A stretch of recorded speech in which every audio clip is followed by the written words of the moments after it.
Isn't it interesting that many people tend to be more afraid of extra calories than they are of the toxic effects of artificial sweeteners? Things like aspartame, which would include NutraSweet and Equal, and also others like Splenda and Sweet and Low and saccharin. Some of the effects of artificial sweeteners can ironically even include things like weight gain and an increase in appetite, along with the increased incidence of heart attacks and cancer.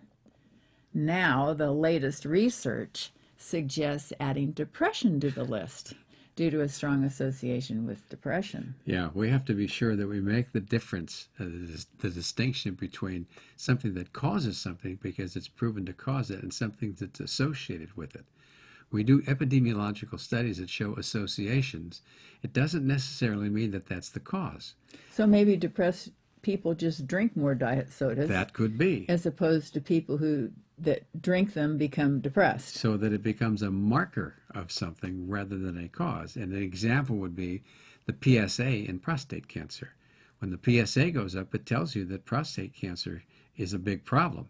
But it doesn't mean that it caused it, because in fact it doesn't. So if you treat the PSA, you're missing the boat. So we really don't know. But one of the things that they suggested in the study was to replace diet sodas with black coffee, because black coffee decreases the risk of depression by about 10%. Right. But I was just thinking what an interesting substitution that is, because black coffee tastes nothing like a sweet drink, you know? Well, if people will drink it, I mean, some people are just coffee drinkers, right? Anyway, they did a study on 260,000 people aged 50 to 70, and what they found was that the consumption of drinks, which was reevaluated after 10 years, okay, in all these people, looking at the links between it and depression, and they found that there were about 11,000 people who, over that 10-year period of the original 260,000 that came out with depression. And they found that those people who drank more than 4 sodas a day had about a 30% increase in depression. And those people who had 4 fruit punch drinks had about 38% more.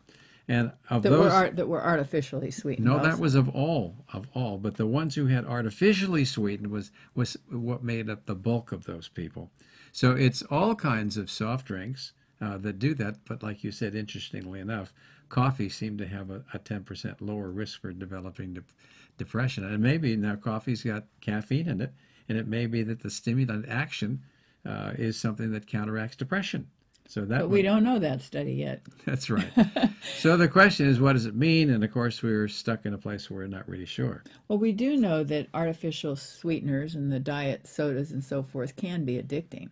Oh, for sure. And when they do, they can cause symptoms of withdrawal.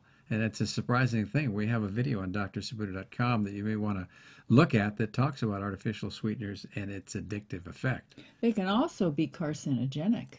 And they can also have neurological effects and insomnia, birth defects. Yeah. Not healthy things to include in your diet. Yeah, I don't agree with the American Diabetes Association or the Dietetic Association either, that recommends if you want to save calories that you use diet drinks. It's just the wrong thing. So if you want to be healthy, physically and emotionally, it's probably best, not probably, it is best to avoid anything with artificial sweeteners. Good point. Good advice.